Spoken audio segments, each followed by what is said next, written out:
Desde que somos niños e iniciamos la escuela, nos cuentan historias fascinantes de personajes valientes que arriesgaron o entregaron su vida para defender la soberanía del país. En este mes de septiembre resaltan el nombre de dos personajes, Andrés Castro como el héroe y William Walker como el villano. Aunque esto no deja de ser cierto, hay parte de los relatos que no se apegan a la verdad de las circunstancias o que simplemente desconocemos. Hoy escudriñaremos en la vida de estos dos enigmáticos personajes de nuestra historia. Bienvenidos.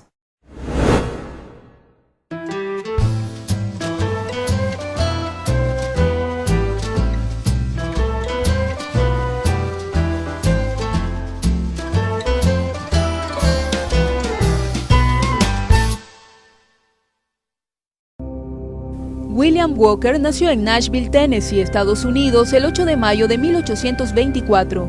Sus padres lo educaron en un ambiente puritano y austero. En su infancia y juventud fue una persona tranquila y refinada.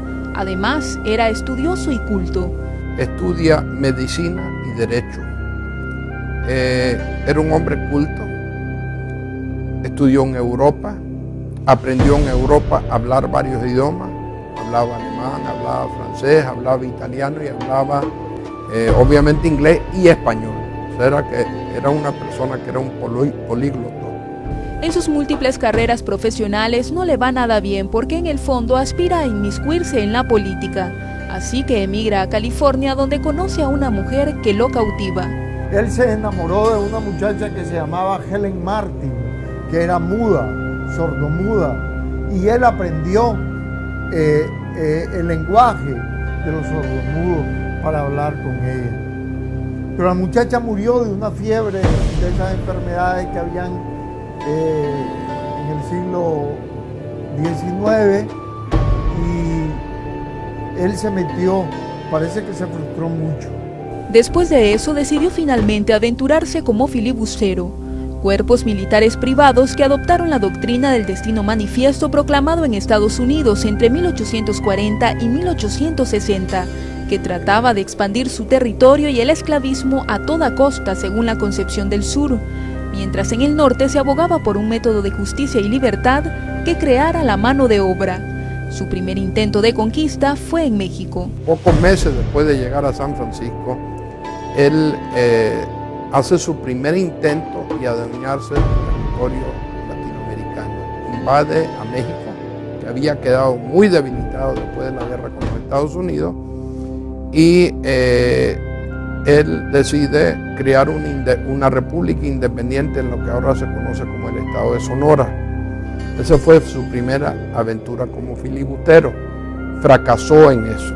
Él responde al proyecto del sur de los Estados Unidos, un proyecto racista contra los negros, contra los indios, contra los mestizos americanos. Nicaragua, independizada de España en 1821, estaba convulsionada por refriegas callejeras y constantes conflictos políticos, y para 1855 se encontraba en una guerra intestina entre demócratas, es decir, liberales de León, y legitimistas, más tarde conservadores de Granada, que se disputaban el poder. Byron Cole había recibido una invitación por parte de Francisco Catellón y por parte de Máximo Jerez de llevarse a filibusteros norteamericanos, ayudarles a ellos a derrotar a los legitimistas. Y eso es un detalle importante, porque la verdad es que sin esa invitación, sin ese apoyo de una de las facciones que se estaba disputando el poder en Nicaragua, William Walker jamás hubiera venido acá. Los liberales traen a los filibusteros. Primero firman con Byron Cole, y Byron Cole le traspasa la contrata a William Walker, que es el que trae a los filibusteros, es decir, con una mentalidad completamente esclavista, porque su proyecto no era solamente apoyar a los nicaragüenses que lo trajeron. Eso es una cosa importante, fue traído por nicaragüenses, pero el proyecto de él no es apoyar a los que lo trajeron, sino crear un imperio como había pretendido en México. Los demócratas no solo invitaron a Walker, sino que incluso lo naturalizaron nicaragüense, y eso fue el primer paso para el desarrollo de su proyecto. De hecho, durante su primer año en el país, el filibustero recibió honores cuando logró invadir Granada y sorprender a los legitimistas poniendo fin a la guerra civil. Se toma Granada y al día siguiente, sin mayor complicación, se tomó Granada. Se le hace un Te Deum en la Catedral de Granada, recibiéndolo como el gran pacificador. El sacerdote de la parroquia y muchos de los granadinos, pues se pliegan a Walker y dicen, bueno, nos tomaste por sorpresa, ni modo, ¿verdad? Entonces, los que se oponen a aceptar a Walker como pacificador y como el que puso el orden, digamos, entre legitimista y democrático, son precisamente Tomás Martínez, que está, mejor dicho, y se repliega a Matagalpa, y José Dolores Estrada, que era subordinado de Martínez y se repliega también a Matagalpa. El objetivo de Walker era adueñarse de Nicaragua, que en ese momento era una gran empresa, digamos, porque era el lugar que todo el mundo pensaba que iba a convertirse en el canal que iba a transportar a gente del Pacífico al Atlántico del continente americano, lo que es ahora el Canal de Panamá. Nombrado jefe militar y desarticulándose cualquier otro movimiento armado, Walker era poderoso con su ejército al que llamó la Falange Democrática. Solo Tomás Martínez y José Dolores Estrada no lo aceptan y se repliegan a Matagalpa formando su propio ejército, el Ejército del Septentrión, que años más tarde lo combate en la Hacienda San Jacinto. Cuando rompen esa unidad entre Walker y los democráticos y los pocos legitimistas que lo habían aceptado, cuando él decide ir como candidato presidencial, hace las elecciones, las gana y se declara presidente de Nicaragua. Entonces ya se acabó la cosa. Entonces ese es el otro Walker. O sea, ya no es el Walker jefe del ejército de Nicaragua, ya no es el Walker buena onda, buena gente, sino que se volvió en el malo, en el villano, en el terrible, en el filibustero. Entonces, yo le llamo a eso la hipocresía de la clase política del siglo XIX. Una de las cosas que hace Walker también es anular la prohibición a la esclavitud de Nicaragua. Y la otra cosa que hace en el año 1856 es declarar que el inglés, al igual que el español, sería el idioma oficial de Nicaragua. Walker era un paranoico, un psicópata. El paranoico se caracteriza porque presenta las cosas con mucho razonamiento. O sea, logra convencer de sus argumentos, pero sus acciones lo delatan. Cuando él ordena fusilar a Mayorga y a Corral en Granada, él no tenía medida de quiénes eran esas personas. Para los granadinos fue un horror, porque esos eran gente principal. ¿Cómo van a fusilar a las familias principales? Y los fusiló. A pesar de tener un carácter duro, también existen rumores en la historia que no encajan con el prototipo de un villano, aunque documentalmente no hay pruebas que sustenten estas versiones. Era un hombre cruel, frío, frustrado. Parece que tenía opciones sexuales muy raras, porque sufrió mucho y parece que quería mucho, no sé si como amigo o como hombre o como amante, a Byron Cole. Era un hombre de una personalidad retorcida. Walker era un hombre distinguido, elegante, se vestía muy bien.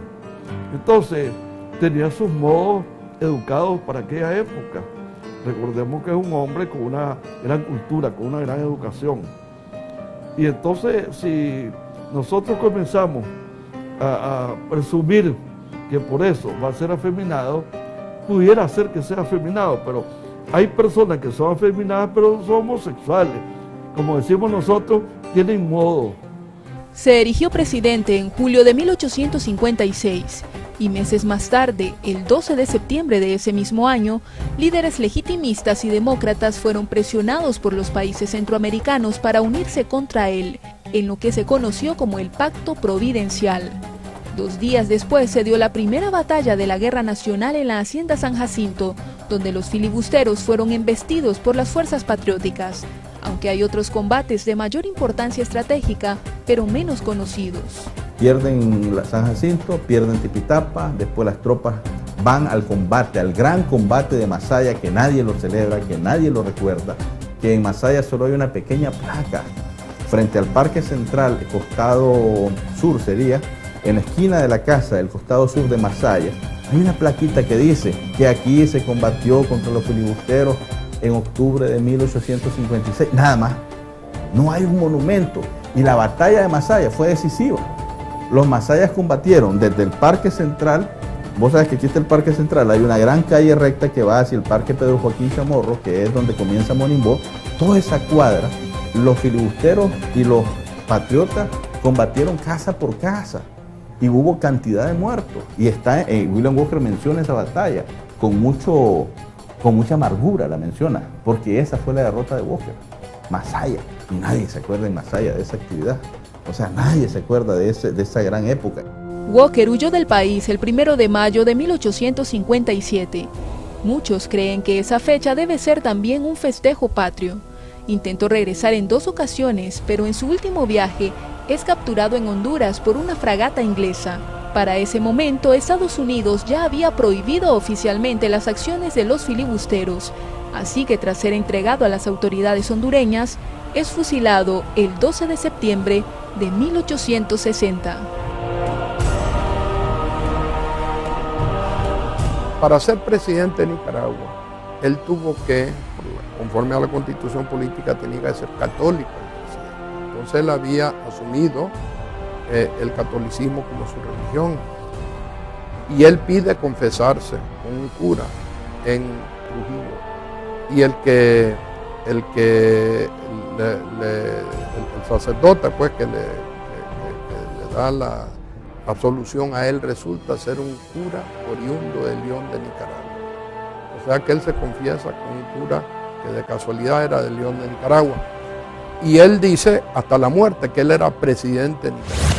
Aún en la adversidad de una inferioridad militar de armas frente a los que superiores en armas se enfrentaban a ellos, el arrojo y la valentía de sus tropas era tal que hasta con piedras podían combatir.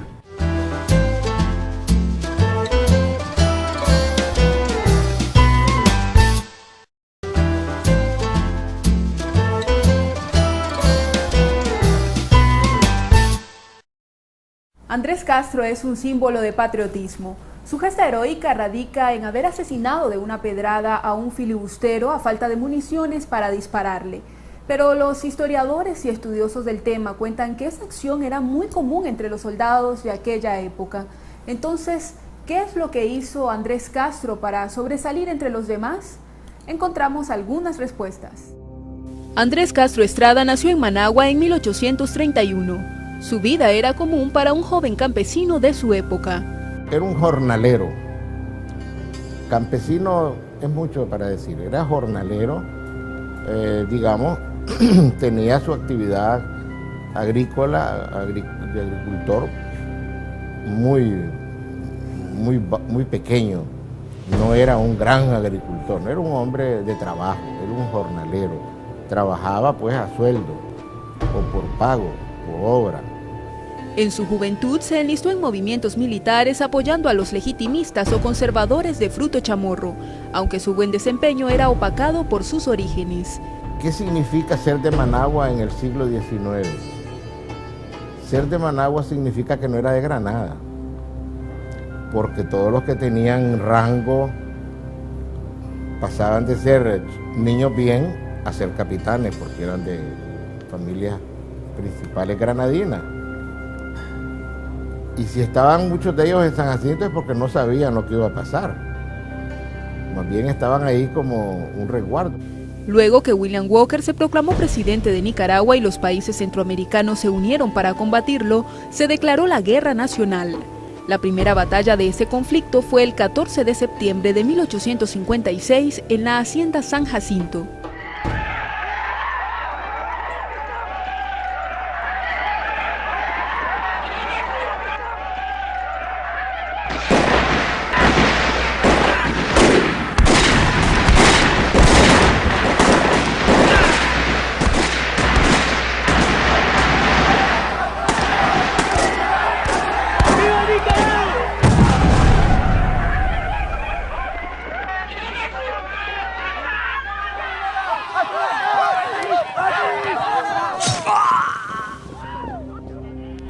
Esa tropa, comandada por el coronel José Dolores Estrada, tenía la misión de bloquear el abastecimiento de alimentos a los invasores que se proveían de carne de esa y otras haciendas ganaderas vecinas.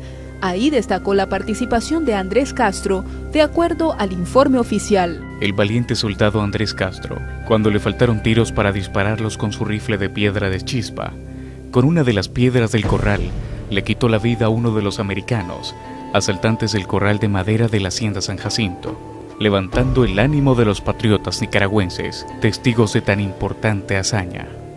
William Walker, su jefe, se erigió en presidente de la República, estableció el Estado esclavista en Nicaragua, fusiló gente. De modo que la gesta de Andrés Castro hay que ponerla en contexto, y el contexto es la guerra nacional. No es una leyenda. Pero según algunos historiadores, utilizar piedras en esa época era común entre los soldados debido a las particularidades de su armamento. En ese sentido, las tropas nicaragüenses tenían grandes desventajas en comparación con los filibusteros.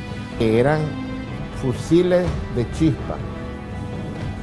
Esto significaba que cada fusil traía una baqueta, un cartucho le metían la pólvora por el cañón, le ponían un taco, que era una especie de taco de algodón, lo empujaban para apretarlo y preparar, después le metían el balín y después otro taquito para que el balín no se corriera. Levantaban un cerrojo que al apretar el gatillo saltaba una chispa como un encendedor y la chispa encendía la pólvora y entonces se producía el disparo y el balín salía, era mortal. Esa situación hace que los soldados nicaragüenses deban empeñarse en hacer el mayor daño posible a sus enemigos en la primera descarga, porque volver a cargar les tomará mucho tiempo, y los filibusteros en cambio tenían armas de repetición, es decir, podían realizar varios disparos seguidos. Eran fusiles Minié y los recién inventados revólveres. Era una desventaja de David contra Goliat. Pero si ante esta situación los soldados se miraban obligados a usar piedras después del primer disparo, ¿por qué sobresale Andrés Castro? Lo que trata el coronel de destacar es que aún en la adversidad de una inferioridad militar de armas frente a los que superiores en armas se enfrentaban a ellos, el arrojo y la valentía de sus tropas era tal que hasta con piedras podían combatir. Eso es lo que yo creo o interpreto que trata Estrada de mostrar en su informe. Es decir, crear un héroe en el sentido no de falso, porque no fue falso, fue real, pero sí en el sentido de magnánimo, o sea, la capacidad defensiva o patriótica de sus tropas frente a un enemigo superior en armas. Lo cierto es que Andrés Castro no es el único héroe de esa batalla. Recientemente se descubrieron osamentas que confirman la participación de más de 60 indios flecheros matagalpas, y el trabajo del coronel Estrada fue sin duda la diferencia entre la derrota y la victoria. Su decisión de disparar hasta que los filibusteros estuvieran muy cerca fue decisiva. Los patriotas hacen su primera descarga y le crean tal mortandad a los filibusteros que estos, con solo esa descarga, han tenido que tomar la decisión de salir en retirada. Eso está documentado no solo en el reporte del coronel Estrada, está documentado también por el mismo William Walker. Cuando nos habla de la batalla de San Jacinto, él literalmente dice que en la primera descarga de los nicaragüenses, sus principales jefes caen muertos y heridos. Entonces, incluso de los 3 principales jefes, 2 caen heridos en la primera descarga y uno de ellos es el único que queda medio disponible. William Walker relata ese episodio en su libro La Guerra de Nicaragua. Casi en el mismo instante, y estancados ya los soldados a unas pocas varas de la casa, todos los jefes y casi una tercera parte de la fuerza total quedaron muertos o heridos. Entonces los demás, viendo que nada podían hacer en tan corto número, se retiraron llevándose sus heridos y en algunos minutos iban en plena retirada para Tipitapa. Esa unidad norteamericana estaba encabezada por el mismo Byron Cole, que había firmado el contrato con Catellón y con los demócratas, y son derrotados por una fuerza que la encabezaba José Dolores Estrada, ¿verdad? Que en ese entonces creo que era coronel. Y es una derrota aplastadora, ¿verdad? En contra de la gente de Walker. Muere en esa batalla Byron Cole. No muere literalmente en el campo de batalla, sino que escapándose, él queda mal herido y va a morir a la hacienda San Ildefonso en las afueras de Tipitapa. Esa batalla fue el inicio de muchas otras que lograron la salida del país de William Walker en 1857, pero la figura de Andrés Castro era desconocida hasta 1945. Fue el trabajo de investigación de estudiantes del Colegio Ramírez Goyena que lo descubrieron en el parte de guerra del coronel Estrada y decidieron rendirle tributo hasta que fue declarado héroe nacional, aunque su vida después de esa batalla volvió a ser como siempre. Ya después de la batalla, años después, logró comprar un par de manzanitas de tierra fuera de Managua, pero que ahora es parte del corazón de Managua, donde fue el Hospital El Retiro, donde es ahora Price Smart, ahí en esa zona, que muchos años después se convirtió en la Hacienda El Retiro, que era de don Julio Valque, un alemán, que fue robado por Somoza García, le robó la hacienda, las 2 haciendas que estaban en Managua, El Retiro y Santa Feliciana. Como hombre supo ser héroe, como patriota supo ser héroe, enfrentar a los norteamericanos. Pero como hombre tenía sus debilidades, que son legítimas. Parece que él tenía amores con una muchacha y el marido o novio o pretendiente de la muchacha esperó que él llegara a una cantina donde llegaba a tomarse sus tragos. Y lo esperó y lo apuñaló. Andrés Castro murió apuñalado y no se sabe dónde está enterrado. Recordemos que en el cementerio San Pedro, por los años 50, se dieron grandes exhumaciones, porque se iba a abrir calles y a construir también lo que es ahora el edificio del Seguro Social. Entonces, los familiares de él lo sacaron y se lo llevaron a una comarca de Tipitapa y allí se pierde el rastro. Se ignora dónde quedó. Hay una historia ahí de indignación, diría yo, de miseria de parte de las clases políticas nicaragüenses, donde Walker creen ellos que lo pueden manejar y terminan siendo manejados por él.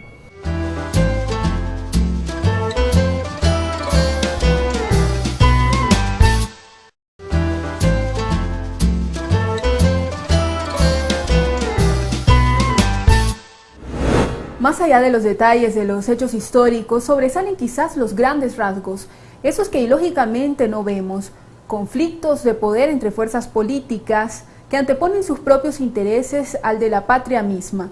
Pareciera que la historia está condenada a repetirse. Revisar la historia nos permite darnos cuenta que desafortunadamente esta parece vivir un ciclo repetitivo y que las lecciones pocas veces se aprenden. La clase política ha escrito nuestras páginas negras. Hay una historia ahí indignación, diría yo, de miseria de parte de las clases políticas nicaragüenses, donde Walker creen ellos que lo pueden manejar y terminan siendo manejados por él. Fue un error de liberales haber traído a Walker, pero fue también un acierto de conservadores y liberales unirse con don Tomás Martínez y Máximo Jerez para combatirlo y unir a Centroamérica para combatirlo, si no hoy seríamos esclavos. Y si el proyecto esclavista de William Walker hubiera triunfado en Nicaragua, quizá hubiera tenido mucha fuerza y triunfos y éxito en los Estados Unidos. Es decir, la guerra nacional de Nicaragua contra el esclavismo de los filibusteros fue una guerra que también salvó a los Estados Unidos. Hablamos de Walker, hablemos de los nicaragüenses que los trajeron. Es decir, no eran vendepatria. Para mí son vendepatria. Entonces, tenemos que aprender de la historia que así como hubo un Sandino, también hubo una cantidad de vendepatrias. Primero los liberales y después los conservadores. Walker lo que hizo es aprovecharse. Incluso hay una carta de un oficial de Walker que le manda a un amigo en los Estados Unidos y dice: aquí nosotros mandamos como queremos, porque los dos partidos se vienen matando entre sí y nosotros aquí gobernamos como nos da la gana. Las fiestas patrias son un buen momento para reflexionar. Quien no conoce la historia está obligado a repetirla, y repetir lo que hemos vivido solo nos hace más débiles, pues puede que William Walker haya muerto, pero a veces los mismos nicaragüenses nos portamos como filibusteros. A través de las páginas fatales de la historia, nuestra tierra está hecha de vigor y de gloria. Nuestra tierra está hecha para la humanidad.